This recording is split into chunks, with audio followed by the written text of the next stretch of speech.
Magandang umaga mula sa Pag-asa Weather Forecasting Center. Ito na ang ating update sa magiging tayo ng panahon sa susunod na 24 oras. Patuloy ang epekto ng shear line o yung pagsasalubong ng mainit at malamig na hangin sa ilang areas ng Northern Luzon. Kaya makaranas pa rin tayo ng mga pakulan na dala ng shear line sa mga areas ng Cagayan, kabilang na dyan ang Babuyan Islands at sa Batanes. Samantala, may binabantayan pa rin tayong cloud clusters o kumpol ng kaulapan sa silangang bahagi ng ating bansa. Inasahan natin na posible itong maging isang low pressure area sa mga susunod na araw or at least sa mga susunod na oras. At magdudulot ito ng mga kalat-kalat na pag-ulan, pakulog at pagkidlat sa ilang areas ng Visayas at Mindanao, particular na dito sa mga lalawigan ng Eastern Visayas at Caraga.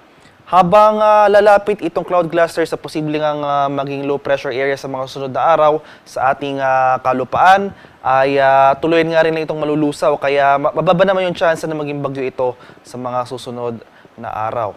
Sa nalalabing bahagi naman ng ating bansa, kasama na dyan ang Metro Manila, ay mas maaliwalas na panahon na ating inaasahan. May chance pa rin tayo ng mga pulupulong pakulan na may pakulog at pagkidlat na dulot ng localized thunderstorms.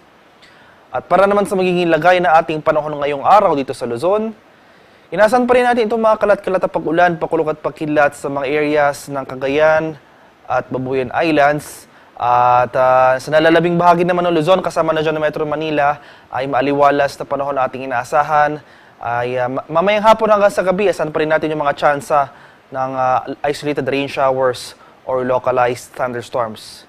Temperature forecast para sa Lawag at Tuguegarao ngayong araw, posible maglaro mula 24 to 32 degrees Celsius, 17 to 24 degrees naman dito sa Baguio City, at sa areas ng Metro Manila, Tagaytay at Legazpi, temperature forecast natin ay mula 22 to 33 degrees Celsius. At sa bahagi naman ng Puerto Princesa at Calayan Islands, temperature forecast ay mula 25 to 32 degrees Celsius. Sa bahagi naman ng Visayas at Mindanao, particular na sa mga areas ng Eastern Visayas at Caraga, makakaranas rin tayo ng maulap na kalangitan na may mga kalat-kalat na pag-ulan, pakulog at pagkilat. Bunsod yan nitong cloud clusters na ating minomonitor sa silangang bahagi ng ating bansa. Kaya patuloy tayong maging handa at alerto sa mga banta ng biglang pagbaha at pagguho ng lupa sa mga nabanggit na lugar. Sa nalalabing bahagi ng Visayas, sa Western at Central Visayas, at sa rest of Mindanao, ay mainit at malinsangang panahon na ating inaasahan ngayong umaga hanggang sa tanghali. Pagsapit ng hapon hanggang sa gabi, asahan natin yung pamumuo ng mga kaulapan na posible magdulot ng mga thunderstorms. Kaya posible pa ito magdulot ng mga pagbaha at pagguho ng lupa sa mga nabanggit na lugar. Kaya patuloy tayo maging handa at alerto at umantabay tayo sa mga updates sa pinapalabas ng Pag-asa tulad nga ng mga thunderstorm advisories na ini-issue ng ating Pag-asa Regional Centers. Temperature forecast para sa mga areas ng Visayas ngayong araw ay posible maglaro mula 26 to 32 degrees Celsius. At sa mga areas naman ng Mindanao, temperature forecast ay posible maglaro mula 24 to 34 degrees Celsius.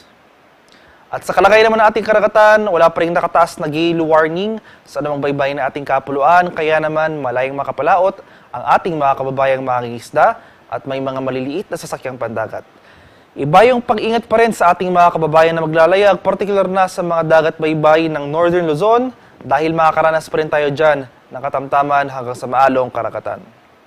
At para naman sa ating 3D extended weather outlook sa mga piling syudad ng ating kapuluan, bukas, araw ng linggo, makakaranas tayo ng mga kalat-kalat na pag-ulan na may pakulog at pagkilat. So mataas sa tsansa ng pag-ulan ang ating mararanasan sa malaking bahagi ng Mindanao, kasama na dyan ang areas ng Metro Davao. Kaya dahil pa rin ito sa epekto nitong cloud clusters na posibleng maging low pressure area sa mga susunod na araw.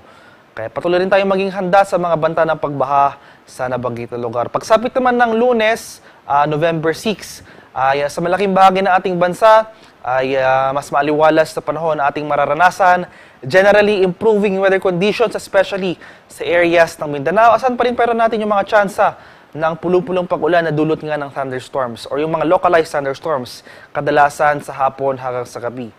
At pagsapit naman ng November 7, araw ng Martes, inasahan natin ang muling pagbugsor, paglakas ng hanging amihan. Kaya asahan natin yung bahagyang pagbaba ng temperatura, especially sa areas ng Northern Luzon. Sa Metro Manila at Baguio, asahan natin yung mga tsansa ng mga light rains o yung mga mahihinang pakulan na dala ng amihan. At sa bahagi naman ng Kabikulan, especially dito sa Legazpi City area, asahan naman natin yung mga tsansa ng scattered thunderstorms o yung mga scattered rain showers. Bunsod naman yan ng shear line o yung pagsasulubong ng mainit at malamig na hangin. Malaking bahagi naman ng Visayas at Mindanao, sa araw ng Martes magpapatuloy ang maganda at maaliwalas sa panahon at andyan pa rin yung mga tsansa ng pakulan na dulot ng thunderstorms. Temperature forecast para sa Metro Manila sa susunod na 3 araw ay posible maglaro mula 24 to 32 degrees Celsius, 16 to 25 degrees naman dito sa Baguio City at 24 to 33 degrees Celsius sa Legazpi City. Temperature forecast para sa Metro Cebu for the next 3 days ay posible maglaro mula 25 to 32 degrees Celsius at 25 to 34 degrees naman dito sa Metro Davao area.